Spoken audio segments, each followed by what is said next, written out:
Assalamualaikum warahmatullahi wabarakatuh. Menteri Agama Nasaruddin Umar didampingi Wakil Menteri Agama RI Romo Safei mengikuti rapat evaluasi penyelenggaraan Haji 2024 yang digelar dengan Komisi 8 DPR RI di Jakarta. Pada rapat ini Menak menjelaskan upaya yang sudah dilakukan Kementerian Agama dalam menyelenggarakan penyelenggaraan Haji 2024. Meski ada beberapa kekurangan, secara umum menurutnya penyelenggaraan ibadah haji tahun ini berjalan dengan baik dan lancar. Harapan jemaah haji untuk mendapatkan pelayanan maksimal demi terwujudnya haji yang mabrur telah diupayakan selama 73 hari, ucap Menak Nasaruddin Umar, Senin 28 Oktober 2024 di Gedung DPR. Komitmen untuk menyediakan pelayanan haji ramah lansia dan haji yang berkeadilan telah diupayakan secara maksimal, di mana 21,41%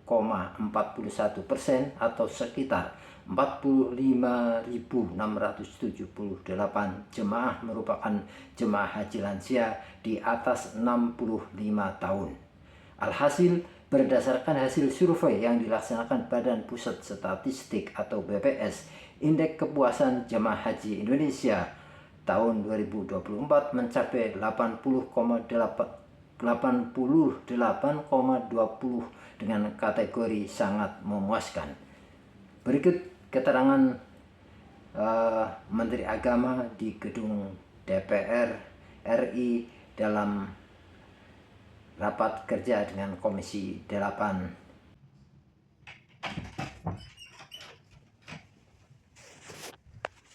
Bismillahirrahmanirrahim.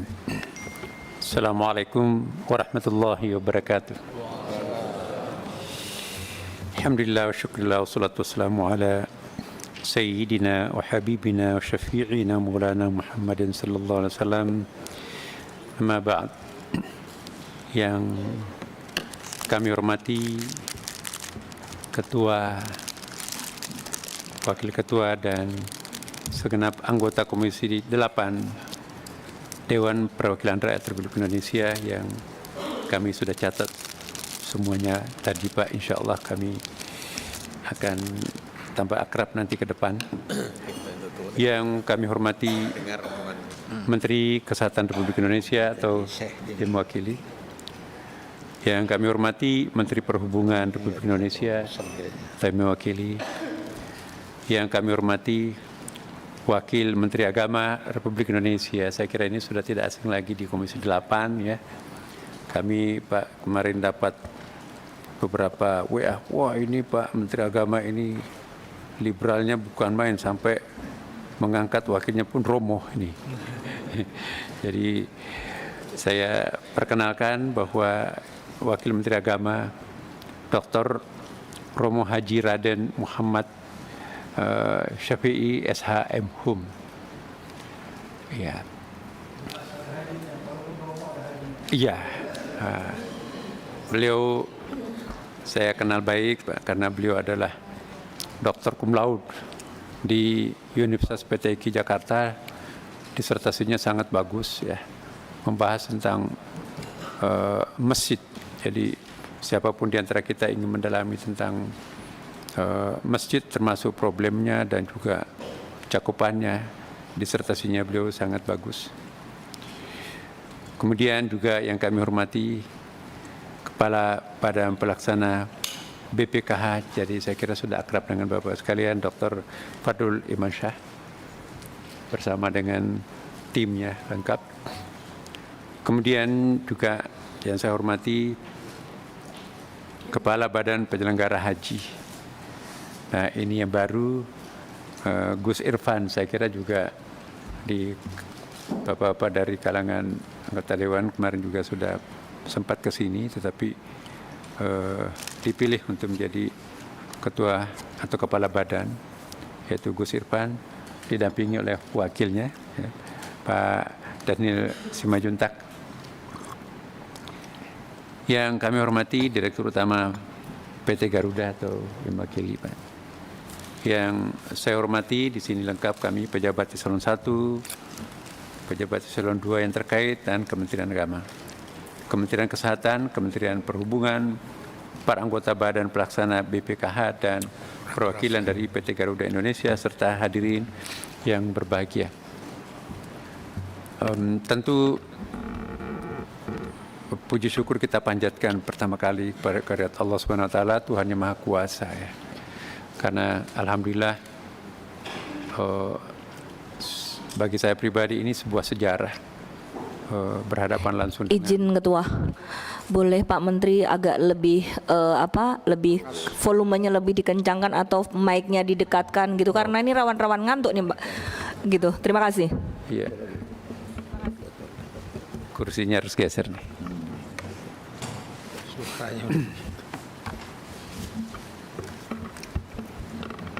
Pak Menteri, ada bisikan juga selain itu ternyata eselon 1 perlu diperkenalkan karena sebagian besar anggotanya baru, belum kenal. Oh iya. Ya. Pak, nanti eselon 1 kami nanti juga akan lebih banyak berbicara, sekaligus saya mohon kepada teman-teman nanti untuk lebih memperkenalkan diri, terutama kepada para anggota baru, bapak-bapak sekalian. Jadi alhamdulillah pada hari ini kesempatan yang sangat bagus untuk memperkenalkan diri, juga sekaligus memperkenalkan dan sekaligus mempertanggungjawabkan apa yang tadi disampaikan oleh Pak Ketua. Walaupun kami baru, tetapi kami harus bertanggung jawab karena ini adalah amanah.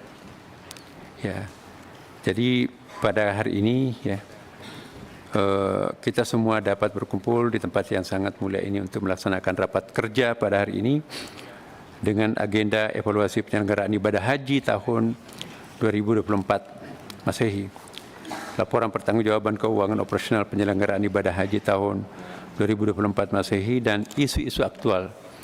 Sebetulnya kami sudah sampaikan, tapi mungkin nanti tidak saya baca semua, yang lainnya bisa kita lihat bersama di dalam tabel. Dalam kesempatan yang baik ini, perkenankan kami menyampaikan apresiasi dan penghargaan yang setinggi-tingginya, serta ucapan terima kasih yang sebesar-besarnya kepada pimpinan anggota Komisi 8 DPR RI yang telah dan senantiasa memberikan perhatian dan dukungan terhadap terselenggaranya ibadah haji dari tahun ke tahun. Walaupun kami baru di sini Pak sebagai Menteri, tapi dulu pernah kami juga sebagai Wakil Menteri Agama dan sangat aktif mengikuti rapat demi rapat di Komisi 8 ini. Selanjutnya perkenankan kami untuk menyampaikan paparan tentang evaluasi penyelenggaraan ibadah haji tahun 2024. Ya. Laporan pertanggungjawaban keuangan operasional penyelenggaraan ibadah haji dan isu-isu aktual sebagai berikut. Pertama, mengenai evaluasi penyelenggaraan ibadah haji. Ya, kita tahu bahwa penyelenggaraan ibadah haji merupakan tugas nasional dan menjadi tanggung jawab pemerintah sebagaimana diatur dalam Undang-Undang Nomor 8 Tahun 2019. Ya, dan seterusnya. Pemberangkatan jemaah haji ditentukan oleh kuota haji yang diberikan oleh pemerintah Kerajaan Saudi Arabia kepada pemerintah Republik Indonesia. Kuota haji Indonesia terdiri atas kuota haji reguler dan kuota haji khusus. Haji reguler diselenggarakan sepenuhnya oleh pemerintah, sedangkan haji khusus diselenggarakan oleh penyelenggara ibadah haji khusus PIHK. Perencanaan ibadah haji reguler dimulai dari pembahasan biaya penyelenggaraan ibadah haji BPIH, ya, karena nanti ada perbedaan antara BPIH dan BPIH, ya, bersama dengan Komisi 8 DPR RI untuk menentukan besaran masing-masing komponen pelaksanaan haji yang akan berpengaruh terhadap besaran BPIH. Selain itu, pada tahapan perencanaan juga dilakukan penyediaan akomodasi, konsumsi, dan transportasi di Arab Saudi. Pengorganisasian fase pra-operasional dimulai sejak pelunasan BP. Jadi BP ini adalah biaya haji yang ditanggung oleh pribadi setiap individu haji, ya. Tidak termasuk yang kontribusi dari dana manfaat yang diperoleh dari BPKH. Ya, saya ulangi. Jadi pengorganisasian fase praoperasional dimulai sejak pelunasan BP, pengurusan dokumen haji, pembimbingan manasik, pembentukan kloter, penjadwalan penerbangan hingga rekrutmen petugas haji. Pada masa operasional ibadah haji, pembinaan, pelayanan dan perlindungan jamaah haji reguler dilakukan oleh Kementerian Agama.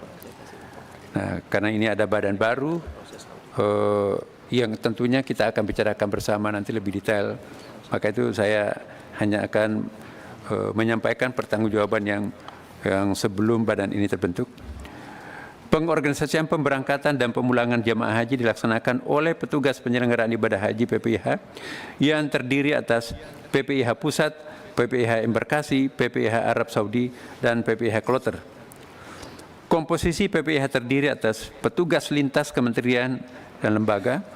Pemerintah memiliki kewajiban untuk memfasilitasi dan mengorganisasikan penyelenggaraan ibadah haji mulai dari keberangkatan di tanah air, pergerakan selama di Saudi Arabia, hingga kepulangan ke tanah air. Pelayanan yang diberikan meliputi proses pendaftaran, pelunasan, pengurusan dokumen dan visa, bimbingan ibadah, pengelompokan kloter, keberangkatan, pelayanan akomodasi, konsumsi, transportasi, kesehatan, hingga perlindungan jamaah. Pelayanan ini dilakukan secara bersama oleh lintas kementerian lembaga, baik di dalam negeri maupun di Tanah Suci. Secara umum penyelenggaraan ibadah haji tahun ini berjalan dengan lancar. Harapan jemaah haji untuk mendapatkan pelayanan maksimal demi terwujudnya haji yang mabrur telah diupayakan selama 73 hari. Komitmen untuk menyediakan pelayanan haji ramah lansia, orang yang lanjut usia, dan haji yang berkeadilan telah diupayakan secara maksimal, di mana 21,41% atau sekitar 45.678 jemaah merupakan jemaah haji lansia di atas 65 tahun. Kemudian data informasi. Data dan informasi yang didokumentasikan kepada penyelenggaraan ibadah haji tahun 2024 Masehi sebagai berikut. Kuota haji Indonesia. Tahun ini Indonesia memperoleh kuota terbesar sepanjang sejarah. Jumlah kuota dasar adalah 221.000 yang terdiri atas 203.320 jemaah haji reguler dan 17.680 jemaah haji khusus. Pemerintah Saudi Arabia memberikan kuota tambahan sebanyak 20.000 terdiri atas 10.000 jemaah haji reguler dan 10.000 jemaah haji khusus. Jadi total kuota menjadi 213.320 jemaah haji reguler dan 27.680 jemaah haji khusus.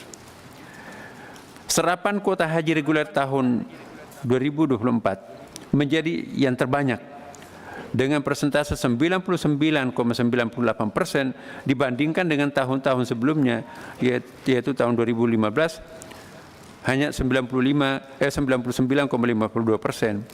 2016 99,51% dan 2017 99,54%. Lalu 2018 99,68% dan seterusnya.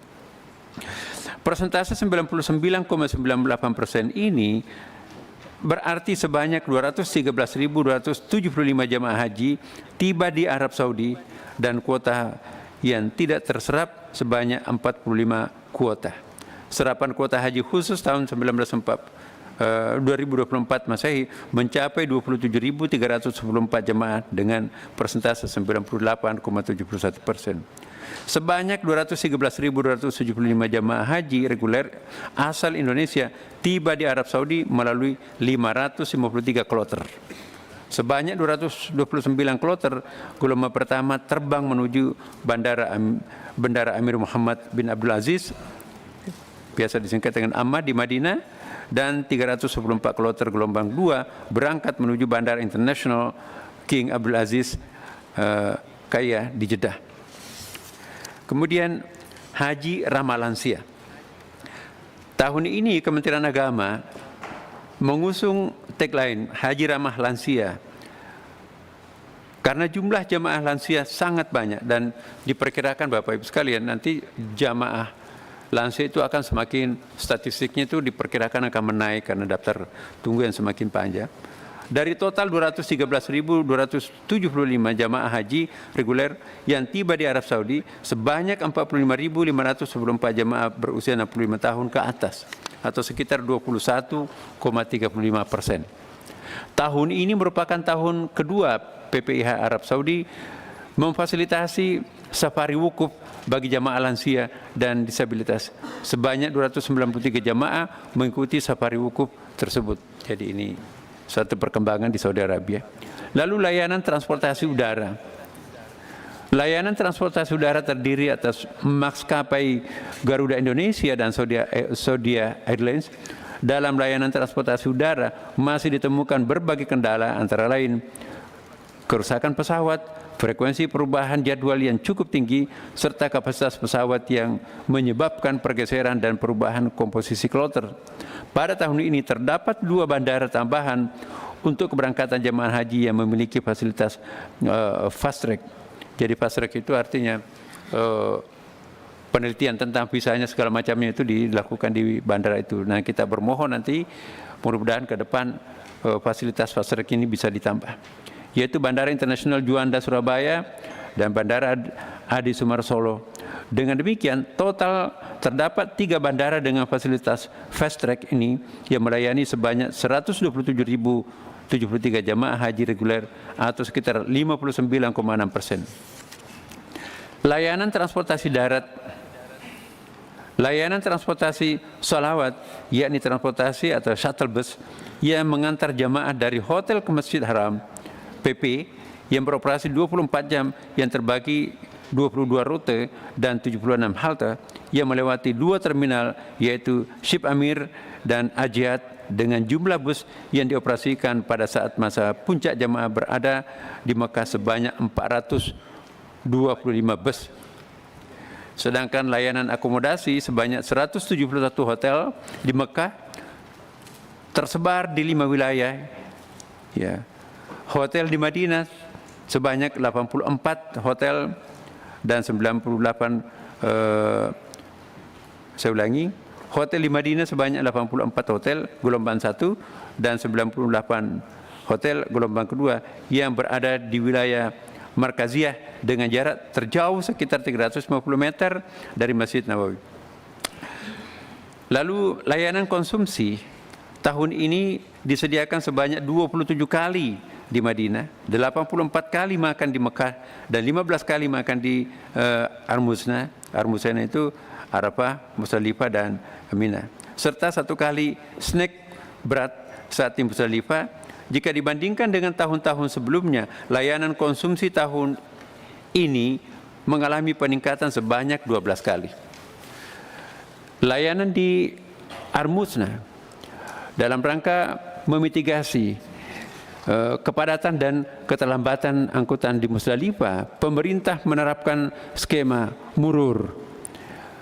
Apa itu yang dimaksud murur? Artinya tetap jamaah itu di atas bus, hanya melewati, tidak turun dari bus. Di mana mabit di Musdalifah itu dilakukan dengan melintas di atas kendaraan tanpa turun dan langsung menuju Mina. Jamaah haji yang mengikuti skema murur sebanyak 51.899 jamaah atau sekitar 24,3%. Ini tidak perlu kita persoalkan karena jauh sudah ada fatwa Majelis Ulama juga, dan juga di beberapa negara lain juga melakukan hal yang sama sudah jauh sebelumnya. Pelaksanaan murur terbukti cukup efektif menanggulangi permasalahan tersebut, sehingga pada pukul 7.15 waktu Indonesia Saudi, wilayah Musdalifah sudah steril dari jamaah, dan skema murur juga mengurangi tingkat kelelahan khususnya jamaah lansia, risti, dan disabilitas. Penempatan jemaah haji di Madinah seluruhnya berada di wilayah Mu'asim, sehingga jemaah haji Indonesia tahun ini tidak menempati wilayah Mina Jadid. Ya, saya jelaskan kepada bapak-bapak, ibu-ibu, para anggota dewan yang baru, apa perbedaan Mina Jadid ini dengan Mina yang lain. Ya, kalau kita lihat dalam fikih perbandingan mazhab, Bapak Ibu sekalian, sebagian mazhab menganggap bahwa Mina Jadid itu bukan Mina, sehingga itu ada ada muskilah di situ itu. Ya, terutama dari kita kalangan Ahlussunnah itu memang qaul yang lebih kuat itu adalah memang diusahakan tidak dimunajadid. Makanya itu tahun kemarin dan insya Allah tahun akan datang juga itu dipadatkan di Mina. Angka jemaah meninggal dan sakit, kami juga laporkan bahwa pada operasional haji tahun 2024 ini terdapat 461 jamaah haji yang wafat. Jadi sekeloter nih, sepesawat nih. Sebanyak 441 orang diantaranya itu merupakan jemaah haji reguler dan 20 orang merupakan jemaah haji khusus. Sampai dengan masa operasional haji berakhir, masih terdapat 46 jemaah haji yang dirawat di berbagai rumah sakit di Arab Saudi dengan tetap kontrol dan perhatian dari pemerintah. Sementara itu berdasarkan data sampai dengan tanggal 28 Oktober 2024 masih terdapat 1 jamaah haji sakit yang dirawat di rumah sakit Madinah karena pihak rumah sakit tidak mengizinkan, karena istilahnya Pak Dirjen masih banyak kabel-kabel yang menempel di badannya, tidak bisa dibawa tidur di pesawat. Kemudian perlindungan jamaah. Jamaah wafat seluruhnya 500 orang dengan rincian sebagai berikut. Jamaah wafat di Arab Saudi 441 orang, jamaah wafat di embarkasi 29 orang, jamaah wafat pasca operasional 30 orang. Realisasi jumlah asuransi untuk 500 jamaah wafat telah dibayar seluruhnya. Sementara itu terdapat extra cover asuransi dari maskapai bagi 8 jemaah yang wafat di pesawat, ya, 5 jemaah dari Garuda dan 3 jamaah dari Saudi Arabia. Yang dimaksud extra cover ini adalah dari pihak penerbangan juga memberikan tambahan. Kemudian formulasi sukses haji 435. Kita lihat apa yang dimaksud 435. 4 perdana haji 2024. Jadi tahun ini terdapat 3 bandara dengan fasilitas fast track yang melayani sebanyak 127.073 jamaah haji reguler atau sekitar 59,35%. Kedua, pelayanan konsumsi tahun ini diberikan 3 kali sehari selama jamaah haji di Indonesia berada di Arab Saudi dengan total 127 box per jamaah. Kalau kita totalkan semuanya berarti 27.991.640 jamaah box, ya. Jadi jumlah ini merupakan jumlah penyediaan konsumsi tertinggi sepanjang sejarah. 3. Jumlah kuota tambahan yang diberikan oleh pemerintah Arab Saudi yaitu 20.000 merupakan kuota tambahan terbanyak sepanjang sejarah. Untuk mengurangi kepadatan Musdalifah tahun 2024 Masehi yang lalu diterapkan skema murur yang diikuti oleh 51.899 jamaah tadi. Kemudian 3 pengembangan ekosistem potensi ekonomi haji. Ekspor bumbu Nusantara sebanyak 70 ton, jumlahnya sangat besar nih. 70 ton, jumlah ini merupakan jumlah terbanyak sepanjang sejarah dan memiliki potensi 300 ton untuk akan datang. Kemudian pengiriman makanan siap saji yang didatangkan langsung dari Indonesia sebanyak 1,7 juta pack dan memiliki potensi 5 juta pack untuk akan masa-masa akan datang. Kemudian sebanyak 2.000 dari 6.755 kambing dam petugas dan jemaah dikirim ke Indonesia dalam bentuk daging olahan. Nah, kemudian 5 inovasi haji. 1. Transformasi digital dalam rekrutmen petugas haji. Penggunaan aplikasi kawal haji untuk menyampaikan keluhan dan aduan pada saat operasi haji. Safari wukuf jemaah haji lansia dan disabilitas. Yang keempat, penyederhanaan proses tunda dan batas visa. 5. Penggunaan IPS International Patient Summary. Nah, kita lihat dari data ibadah ini. Berdasarkan data statistik layanan ibadah pada operasional haji tahun ini adalah sebagai berikut. Persentase jamaah haji berdasarkan jenis haji, haji tamattu 99,3%, haji ifrat 0,66%, haji kiraan 0,004%. Jadi jumlah haji safari wukufnya itu 53 jamaah, kemudian safari wukuf lansia 293 jamaah. Jumlah jamaah badal haji, badal wafat 133 jamaah, badal RSAS ini 117 jamaah, kemudian badal KKHI 43 jamaah. Kemudian persentase pembayaran dam jamaah haji untuk bank itu 0,72%, KBIHU 72,6%, Mukimin 22,28%, Mandiri 3,1%, dan Dakar Makkah 1,3%. Nah, hasil survei indeks kepuasan jamaah haji Indonesia, ini berdasarkan data yang saya baca di sini, berdasarkan hasil survei yang dilaksanakan oleh Badan Pusat Statistik, indeks kepuasan jamaah haji Indonesia IKJHI tahun 2024 mencapai 88,20% dengan kategori sangat memuaskan. Semua jenis layanan pada tahun 2024 Masehi berada pada kategori memuaskan dan sangat memuaskan. Kemudian evaluasi dan rekomendasi. Ini juga ada beberapa hal yang penting di sini Bapak Ibu sekalian. Berdasarkan hasil rapat kerja nasional evaluasi penyelenggaraan ibadah haji dilaksanakan pada tanggal 7 sampai 10 Agustus 2024 di Jakarta. Rakernas tersebut itu diikuti oleh stakeholders penyelenggaraan haji baik dalam maupun di luar negeri. Dalam Rakernas dibahas beberapa isu utama yang terkait dengan permasalahan yang timbul dalam penyelenggaraan ibadah haji tahun ini. Pemikirannya dengan mendefinisikan permasalahan yang terjadi serta menjabarkan penyebabnya dapat dibahas dan disepakati solusi dari permasalahan yang ada, sehingga permasalahan tersebut tidak lagi berulang pada penyelenggaraan ibadah haji tahun-tahun berikutnya. Beberapa rekomendasi penyempurnaan penyelenggaraan ibadah haji dijabarkan sebagai berikut. 1. Diperlukan skema penerapan pembiayaan haji secara bertahap pasca fatwa haramnya penggunaan nilai manfaat jemaah untuk jemaah yang lain. Penerapannya harus mempertimbangkan kondisi ekonomi dan perolehan nilai manfaat BPKH serta dibahas dalam muzakarah perhajian.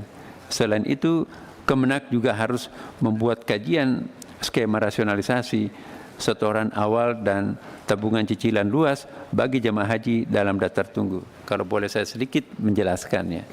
Apa yang dimaksud poin ini terutama para Bapak Ibu anggota Dewan yang baru ya, bahwa ada fatwa Majelis Ulama bahwa pemanfaatan nilai manfaat uang jemaah haji yang disimpan di BPKH itu adalah tidak dibolehkan dengan sejumlah alasannya. Nah, kalau ini nanti kita konsisten menjalankan fatwa ini, itu akan terjadi semacam perubahan yang sangat radikal. Ya, termasuk pengaruh penambahan biaya haji nanti akan datang itu bisa sangat melonjak karena kontribusi dari yang tadinya manfaat itu sekitar 30% ya Pak, kurang lebih itu bisa ya, ini bisa menjadi isu nanti akan datang. Tetapi insya Allah dengan kebersamaan kita di sini dan juga kami akan melakukan lobby-lobby dan pendekatan terutama untuk mengevaluasi ilah pendekatan usul fikihnya juga kita perlu komprehensif melakukannya. Mudah-mudahan ya ad-darurat tubihul muhtarat, ad-darar yuzal. Kemudian juga banyak kaidah-kaidah usul at-tadrij fi tasyri', at-tadarruj yang mungkin perlu dipertimbangkan sehingga dengan demikian semua pihak itu nyaman melaksanakan ibadah haji dan juga terjadi kemudahan-kemudahan.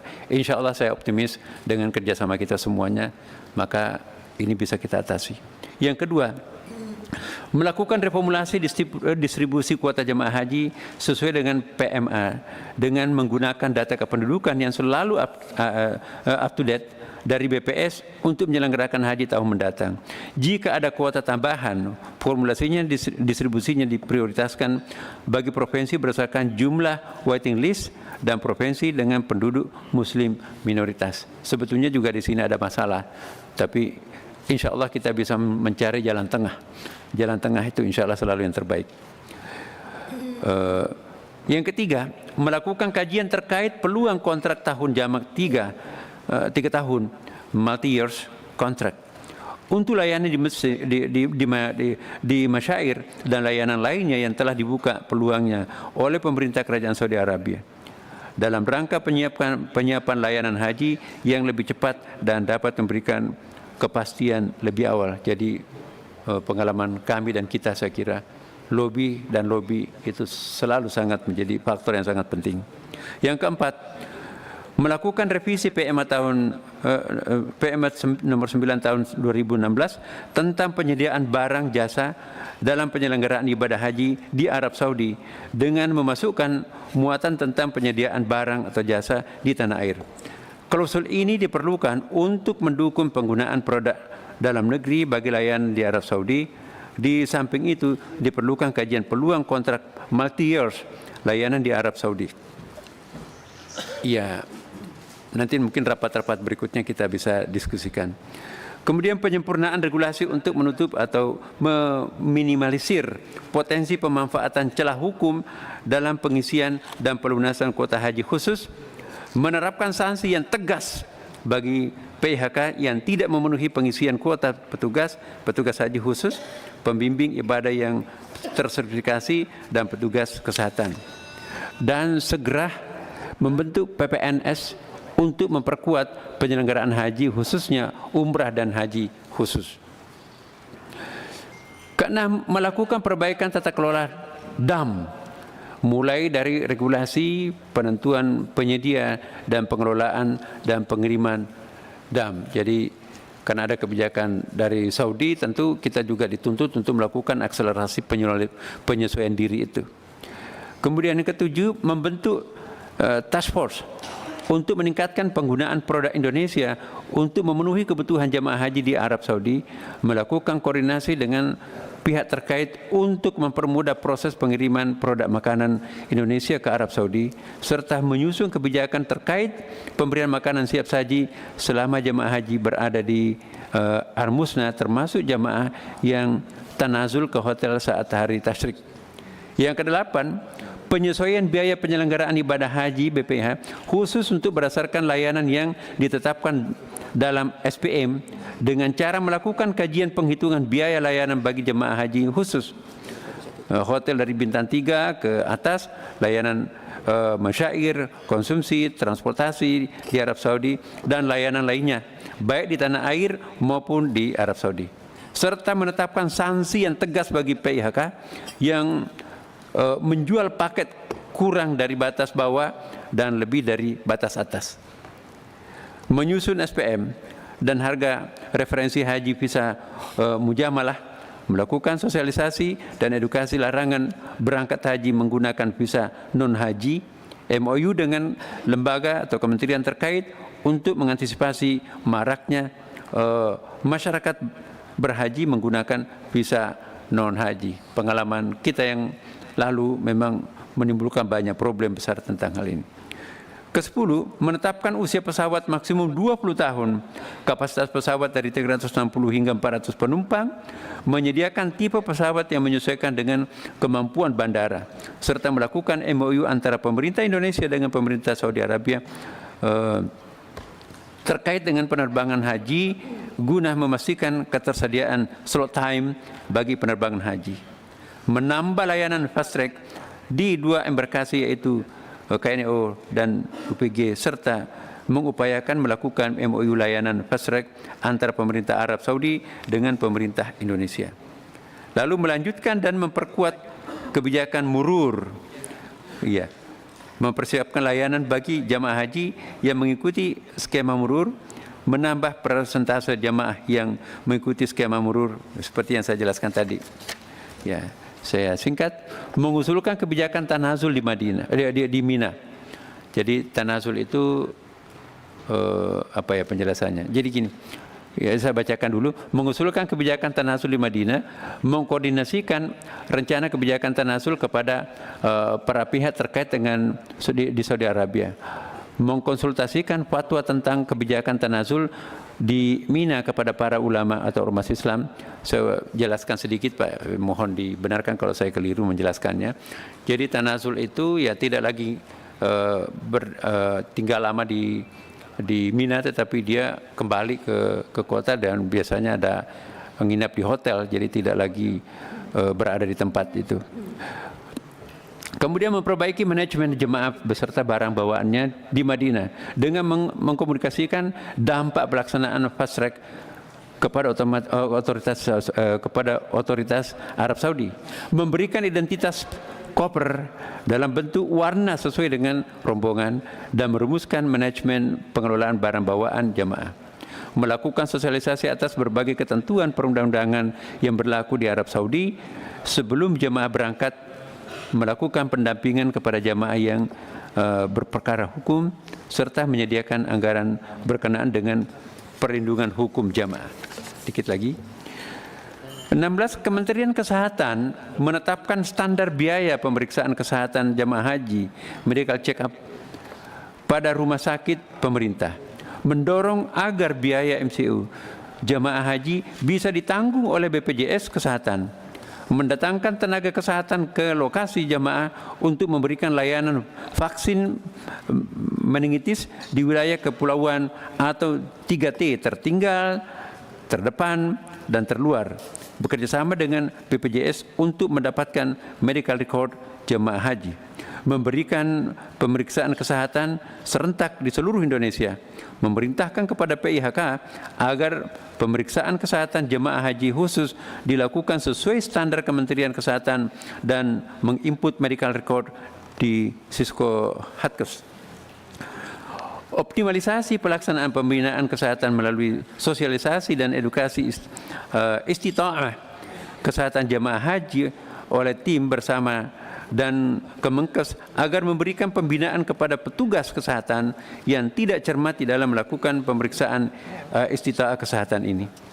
Memperluas perspektif jemaah haji lansia, risti itu risiko tinggi dan disabilitas sejak awal pelaksanaan manasik haji, menyiapkan petugas khusus safari wukuf, mengupayakan penempatan jemaah haji lansia, risti dan disabilitas itu bersamaan dengan pendamping dengan cara mendata kebutuhan jemaah tersebut sejak penyusunan kloter, melakukan entry data status jemaah haji disabilitas saat pemeriksaan kesehatan pada Sisko Hatkes.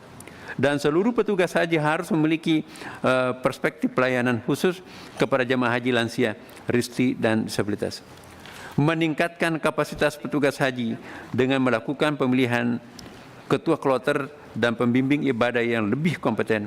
Meningkatkan kepedulian petugas haji kepada jemaah haji serta menambah jumlah petugas yang berjaga di sekitar area Masjid Haram maupun Masjid Nabawi. Mengoptimalkan aplikasi kawal haji dengan penambahan fitur chatbot untuk melayani pertanyaan seputar penyelenggaraan haji, memaksimalkan fungsi aplikasi kawal haji sebagai kanal informasi utama di dalam menyediakan informasi seputar haji, serta melakukan integrasi aplikasi kawal haji dengan Haji Pinter. Simplikasi dan transformasi panduan manasik haji pada penyederhanaan buku manasik haji serta alih media buku manasik haji ke dalam bentuk video animasi. Penguatan komitmen penetapan istita'ah kesehatan oleh petugas kesehatan sejak di tanah air. Lebih awal dalam penetapan kuota petugas kesehatan PPIH dan petugas kesehatan kloter.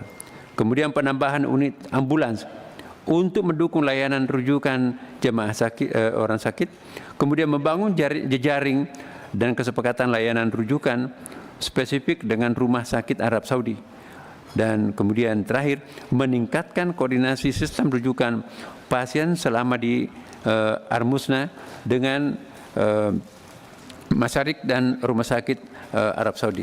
Bapak Ibu sekalian, ini sangat penting terutama dengan terbentuknya badan baru. Jadi dari poin 1 sampai 26 ini bayangan masa depan yang akan dilakukan oleh badan. Karena mengingat waktunya sudah sangat mepet, bahkan kita sekarang sudah mulai belanja di sana, maka ini perlu pembicaraan lebih intensif. Nanti akan datang Bapak Ibu yang mulia bahwa keberadaan badan ini juga pada satu sisi diminta segera terwujud, tapi pada sisi lain juga prinsip kami haji tidak boleh gagal hanya karena masa transisi. Saya kira kita sepakat, karena itu Kementerian Agama dengan segala risikonya dan dengan dukungan dari Bapak-Bapak Ibu-Ibu dari Komisi 8, insya Allah diharapkan tahun ini tidak ada gangguan sedikit pun dengan adanya reorganisasi haji ini. Nah, ini saya akan bacakan sedikit dan yang lainnya nanti bisa dilihat di dalam tabel. Laporan pertanggungjawaban keuangan operasional penyelenggaraan ibadah haji tahun ini, tahun 2024, Bapak Ibu. Iya, sesuai dengan ketentuan dalam pasal 44 Undang-Undang Nomor 8 Tahun 2019 tentang penyelenggaraan ibadah haji dan umrah, biaya penyelenggaraan ibadah haji BPH bersumber dari biaya perjalanan ibadah haji BPIH, anggaran pendapatan dan belanja negara, nilai manfaat dan efisiensi dan atau sumber lain yang sah berdasarkan ketentuan peraturan perundang-undangan. Laporan pertanggungjawaban keuangan operasional haji ini menyajikan informasi mengenai pertanggungjawaban atas pengelolaan anggaran BPIH yang bersumber pada biaya perjalanan ibadah haji BPIH dan nilai manfaat dalam penyelenggaraan ibadah haji tahun ini. Alokasi anggaran BPIH tahun ini mengacu kepada pagu yang telah disetujui dalam rapat kerja antara pemerintah dengan DPR mengenai BPIH tahun ini, Keputusan Presiden Republik Indonesia Nomor 6 Tahun 2024 tentang biaya penyelenggaraan ibadah haji tahun ini yang bersumber dari biaya perjalanan ibadah haji dan nilai manfaat. Nah, ini ada pembicaraan lanjutan karena nanti kalau majelis fatwa majelis ulama itu nanti kita akan indahkan, maka tentu akan berdampak panjang nanti efek dominonya daripada fatwa ini.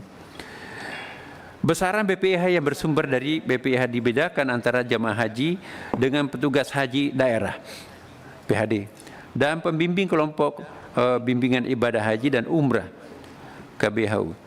Jamaah haji membayar sebagian biaya untuk pelaksanaan ibadah haji. Ya, saya ulangi. Jamaah haji membayar sebagian biaya untuk pelaksanaan jamaah haji.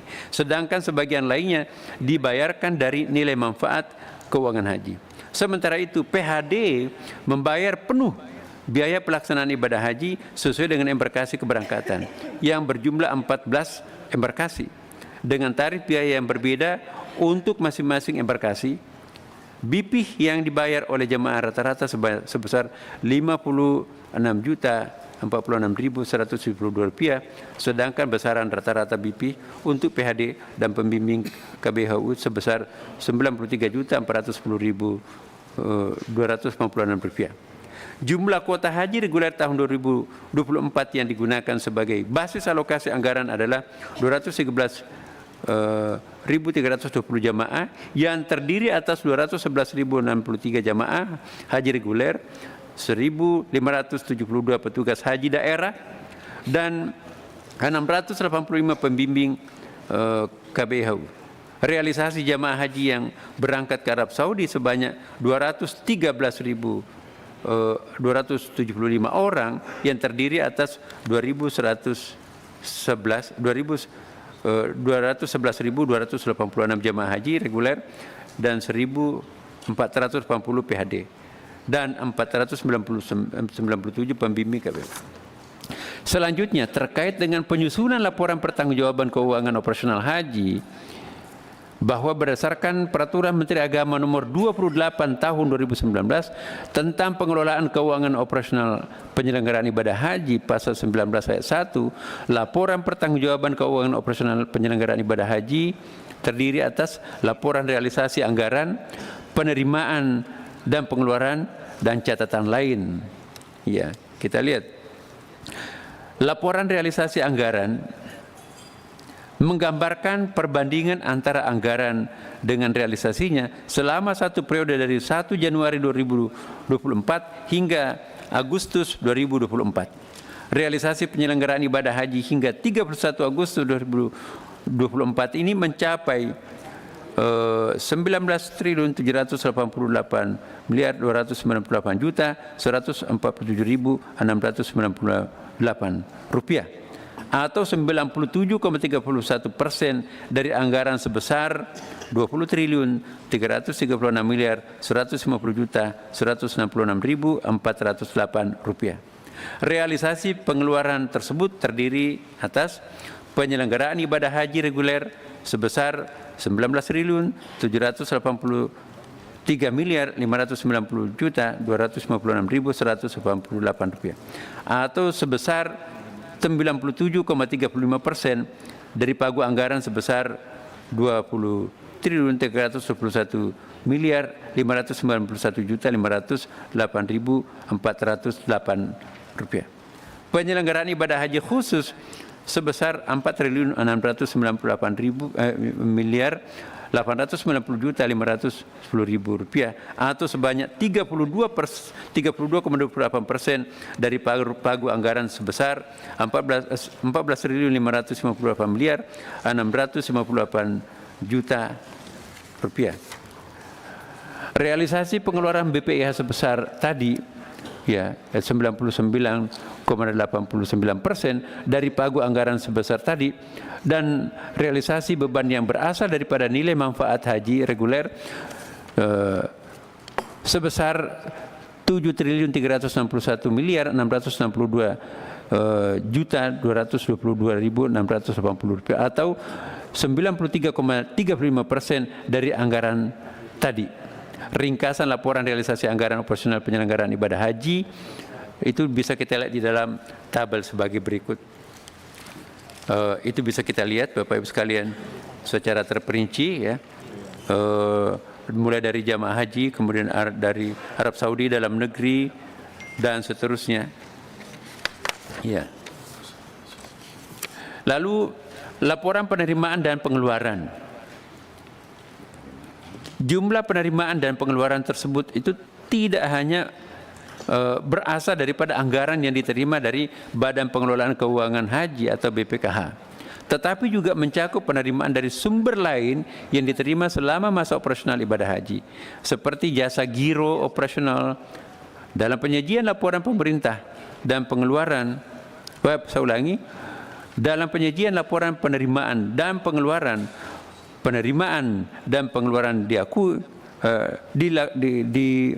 diakui berdasarkan basis kas, yaitu pada saat diperolehnya penerimaan dan dikeluarkannya pengeluaran secara real. Nah, kita lihat penerimaan. Jadi saldo awal sebesar 391.893.892.205 rupiah. Jumlah penerimaan dana BPIH hingga 31 Agustus 2024 sebesar 21 triliun ya Pak. Lebih angkanya bisa kita lihat secara detail. Pendapatan BP sebesar, nah ini kita bandingkan antara BP dan kontribusi tadi. Pendapatan dari BP sebesar 12.439.430.801 rupiah. Pendapatan nilai manfaat, nah ini yang dari BPH ya Pak ya, sebesar 7.940.740.730.607 rupiah. Pendapatan lain-lain sebesar 55.604.847.605 rupiah. Dan penerimaan utang piutang sebesar 884.661.834.638 rupiah. pendapatan BP sebesar 12.439.430.801 terdiri dari mata uang rupiah sekian, ya, 3 triliun sekian, mata uang SAR 1 triliun ya Pak ya. 1 miliar SAR. Tunggu dulu.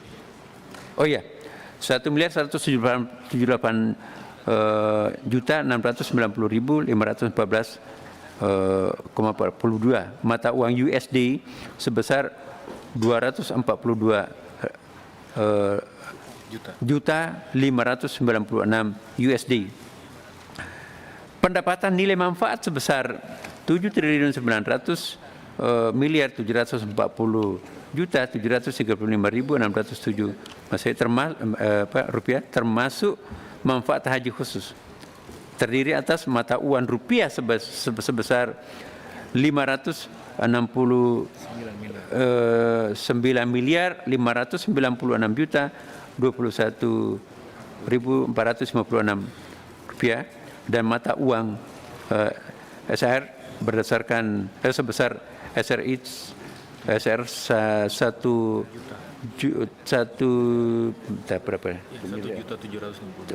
miliar. Enggak, dolar ini Pak. SR nih. Jadi 1.294.402.44 SR. Dengan demikian jumlah pengeluaran hingga 31 Agustus ya, tahun 2024 sebesar 20.551.505.32.489 rupiah. Dengan perincian pengeluaran untuk penyelenggaraan ibadah haji reguler sebesar 19.583.599.256.188 rupiah. Pengeluaran untuk penyelenggaraan ibadah haji khusus sebesar 4.698.891.510.000 rupiah. Sedangkan pengeluaran lainnya ya sebesar 706.884 tunggu dulu 791.000 rupiah. Pengeluaran untuk penyelenggaraan ibadah haji reguler sebesar 19.983.599.256.188 rupiah terdiri atas pengeluaran BP sebesar 12.491.953.058 rupiah. Iya. 508 rupiah. Dan pengeluaran nilai manfaat sebesar 7.362.622.222.680 rupiah. Pengeluaran lainnya sebesar 763.286.884.791 rupiah. Ya, sedangkan pengeluaran utang piutang sebesar 761 berapa ini? Miliar ya, 47.811.771 rupiah. Ditambah dengan beban-beban lain sebesar 2.159.073.020 rupiah. Nah, jumlah saldo akhir sebesar 1 triliun ya, 1.116.045.708.367 rupiah, merupakan selisih antara jumlah penerimaan dan pengeluaran hingga 31 Agustus 2024. Ringkasan laporan penerimaan dan pengeluaran kas tahun ini per 31 Agustus disajikan dalam tabel. Jadi Bapak Ibu sekalian, mungkin lebih rincinya bisa kita lihat nanti mulai dari penerimaan, pengeluaran dengan rincian-rinciannya itu berapa BP-nya, berapa nilai manfaatnya, dan juga ditambah penyelenggaraan ibadah haji khusus, di situ juga ada rangkaiannya, kemudian pengeluaran lainnya. Nah, lengkap dengan di belakang itu ada beberapa catatan atas laporan pertanggungjawaban keuangan kita itu, perinciannya ada, bahkan mungkin juga lebih rinci bisa kita lihat juga kalau diperlukan lampiran-lampiran yang diperlukan.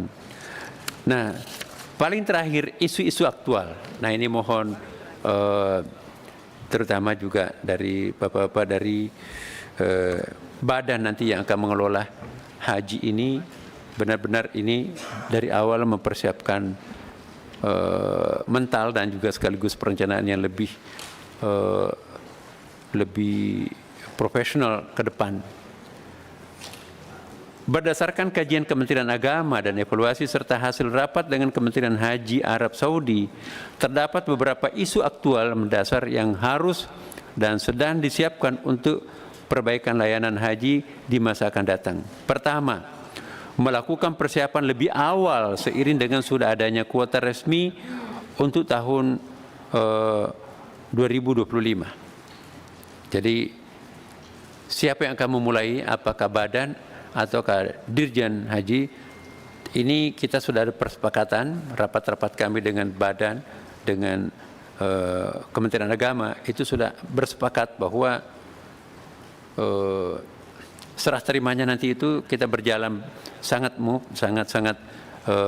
halus ya, sehingga tidak terjadi semacam distorsi yang bisa mengkhawatirkan atau memberikan tanda tanya kepada para jamaah. Kemudian yang kedua, merumuskan kontrak lebih detail terhadap mitra atau vendor di dalam dan di luar negeri yang bermitra dengan Kementerian Agama. Nah, kalau nanti pelaksana haji akan datang, tentu mitranya itu pindah bukan lagi di Kementerian Agama, tapi itu akan berpindah kepada badan.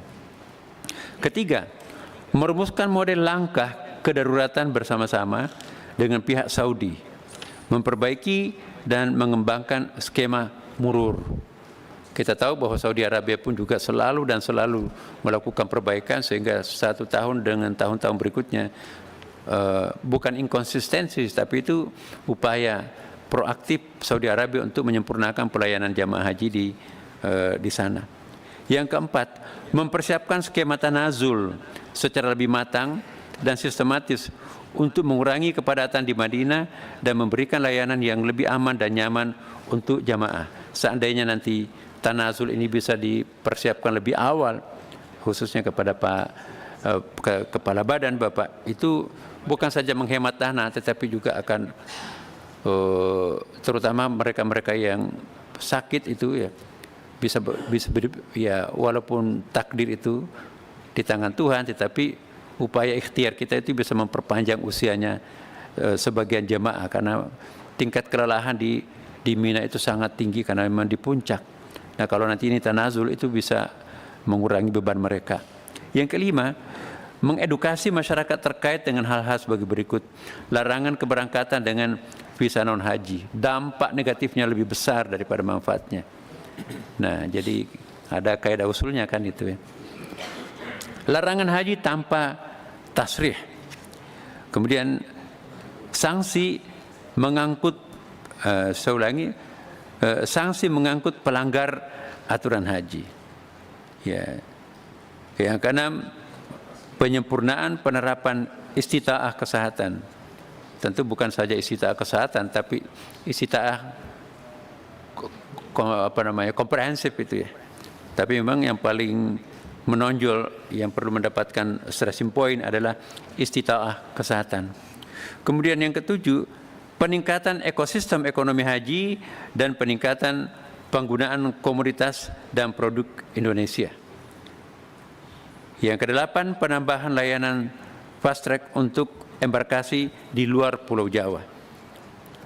Kemudian bagian B, kantor urusan haji Indonesia di Jeddah, Arab Saudi, telah menghadiri undangan sosialisasi sistem e-Hajj, nusuk masar, yang diselenggarakan oleh Kementerian Haji dan Umrah Arab Saudi pada 21 Oktober 2024. Beberapa poin penting dari sosialisasi tersebut antara lain proses pembelian tenda zona di Mina diawali dengan booking zona yang diinginkan, diikuti dengan penyetoran deposit yang akan dibekukan di IBAN IHAJ KUH. Setelah memilih tenda, tahap berikutnya ialah melakukan kontrak dengan syarikat yang menyediakan layanan masyair, akomodasi dan konsumsi selama di Mekah maupun di Madinah. Saya perlu sedikit tambahkan karena sekarang terjadi perubahan ya, mungkin 2 tahun terakhir ini terutama Bapak Ibu yang mungkin baru di Komisi 8 bahwa terjadi transformasi dari sistem muasasah ke syarikat ini. Kalau dulu muasasah itu kayak BUMN-nya lah Saudi Arabia itu pemerintah. Tapi kalau sekarang ini syarikat itu lebih kepada swasta ya. Proses kontrak ini dimulai dengan pengajuan jenis dan spesifikasi layanan yang diinginkan, yang kemudian akan direspon dengan penawaran harga paket oleh syarikat. Jadi di sini memang diperlukan kerja-kerja profesional dan kekuatan-kekuatan lobby dan juga power yang kita harus miliki di sana. Setelah penawaran harga dari syarikat disetujui, tahap berikutnya adalah pemaketan dan pemvisaan. Jadi itu segera disusul tanpa jarak. Proses serupa berlaku untuk haji khusus. Dalam haji khusus ini, pemilihan tenda atau zona merupakan kewenangan KUH. Sementara kontrak dengan syarikat dan pemaketan dapat dilimpahkan kepada user PIHK. Aktivasi user masar nusuk akan dilakukan dalam waktu dekat 1 sampai 2 minggu ke depan. Setelah sistem diaktifkan, semua negara akan dapat melakukan booking tenda sesuai dengan pihak mereka. Jadi kami juga sudah menegaskan kepada Dirjen Haji sambil menunggu proses transformasi ini, kerjakan seperti apa yang biasanya yang kita lakukan. Karena sekali lagi prinsip kita tidak boleh haji ini gagal hanya karena proses transformasi. Agar pemilihan tenda atau zona bagi jamaah haji Indonesia dapat berjalan sesuai dengan rencana, diperlukan alokasi anggaran yang memadai.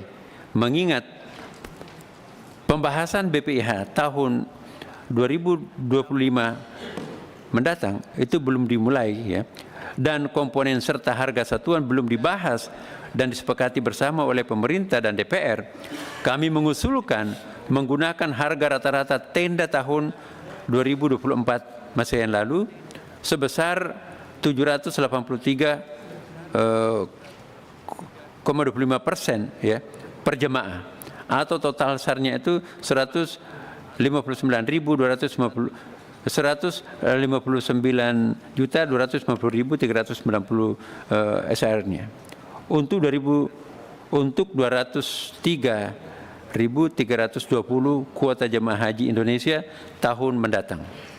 Kami memohon perkenan persetujuan dari Komisi 8 DPR agar alokasi anggaran ini dapat disediakan oleh BPKH melalui skema uang muka permintaan dana BPIH tahun 2025 Masehi.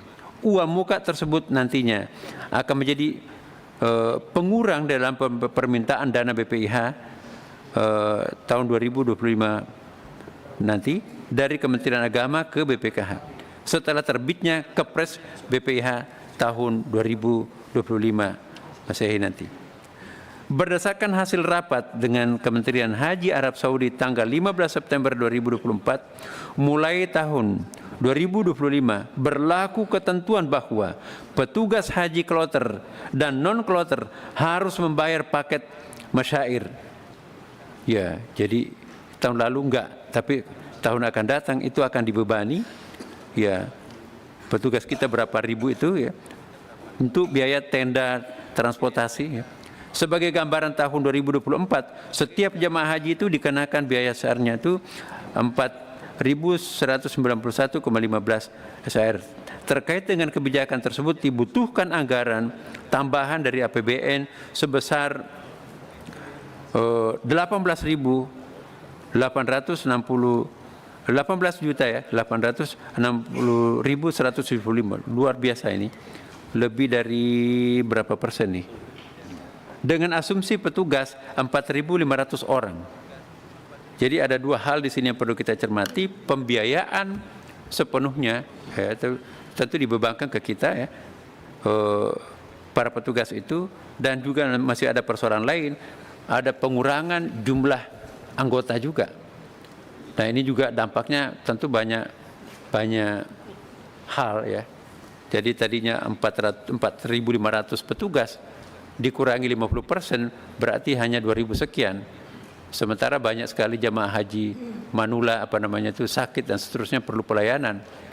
Belum lagi biayanya. Jadi ini memang potensi-potensi pembengkakan pembiayaan haji di masa depan itu, kalau kita terlambat mengantisipasi, itu nanti bisa sangat besar. Tapi insya Allah sekali lagi ya, kerja cepat dan komprehensif seperti ini, kita bisa ada beberapa alternatif yang bisa kita lewati, tidak melahirkan biaya yang sangat besar. Ya mudah-mudahan kerjasama kita yang bagus, kita bisa mengeliminir problem-problem hal ini. Pimpinan dan anggota Komisi 8 yang kami hormati, demikian kami sampaikan evaluasi penyelenggaraan ibadah haji tahun 2024. Laporan pertanggungjawaban keuangan operasional penyelenggaraan ibadah haji tahun 2024 dan isu-isu aktual, kritik dan saran yang bersifat membangun sangat kami perlukan. Akhirnya kami mohon kepada Allah SWT, kita semuanya memohon, semoga Allah SWT memberikan kemudahan dalam urusan ini, insya Allah. Semoga tahun-tahun mendatang penyelenggaraan ibadah haji akan lebih baik. Demikian sekali lagi, mohon maaf Bapak Ibu sekalian, mana ada kekurangan-kekurangan di sini, terutama saya selaku pribadi di sini baru 3 hari ini masuk kantor, dan walaupun baru 3 hari, tetapi seandainya lebih 24 jam per hari, itu pun juga kami manfaatkan. Alhamdulillah kami bisa melakukan rapat koordinasi dengan baik, dan saya sangat optimis ya dengan bapak-bapak, ibu-ibu di sini. Bagi kami adalah partner yang sangat bagus. Insya Allah niat kita satu, tujuan kita sama, bagaimana menyukseskan penyelenggaraan ibadah haji dengan baik. Dan terakhir sekali saya ingin sampaikan ya, bahwa Kementerian Agama Republik Indonesia itu akan mengalami perampingan. Mudah-mudahan perampingan itu juga akan memberikan kontribusi terwujudnya penyelenggaraan Kementerian Agama yang lebih profesional. Karena selama ini kan memang sangat gemuk ya. Kementerian Agama sudah dirampingkan menjadi 7,5 pecahan. Pertama dulu peradilan agama di bawah Kementerian Agama, sekarang dikeluarkan masuk ke Mahkamah Agung. Kemudian Litbang dulu di bawah Kementerian Agama, sekarang pindah ke BRIN. Dulu juga zakat total all in di dalam Kementerian Agama, sekarang sudah ada Basnas. Dulu juga wakaf all in berada di Kementerian Agama, sekarang ada BWI, Badan Wakaf Indonesia. Kemudian tahun ini haji ya sudah ada badannya, dan ditambah lagi yang ke 7 adalah jaminan produk halal. Ini juga ada badannya, dan sekarang ini sudah jalan, karena itu kan tidak terkait dengan luar negeri Bapak Ibu sekalian. Jadi mereka sudah kayak bedol desa, itu sudah mereka merdeka untuk segera melakukan percepatan program-programnya. Jadi sekarang ini tinggal pendidikan pun juga sebetulnya sudah separuh masuk ke dikti, sekarang ini pendidikan tinggi ya, karena program studi umum itu masuk ke Diknas dulu, apa ya nomenklaturnya sekarang ini, dikti. Jadi Kementerian Agama hanya menangani kebimasan, bimas agama, kemudian pendidikan Islam itu sebagian yang umumnya itu masuk ke Diknas. Jadi sekarang ini Kementerian Agama lebih ramping, dan tentunya juga konsekuensinya pendanaannya pun juga sudah sangat ramping juga. Dan namun demikian, mudah-mudahan dengan kerampingan ini ada hikmahnya, kita semuanya bisa bekerja secara profesional dan akhirnya bangsa kita ini akan menjadi kuat dan besar. Kami sangat yakin bahwa dengan arahan bimbingan dari Komisi 8, insya Allah tantangan kita ke depan akan kita selesaikan dengan baik. Terima kasih. Wassalamualaikum warahmatullahi wabarakatuh. Waalaikumsalam warahmatullahi wabarakatuh.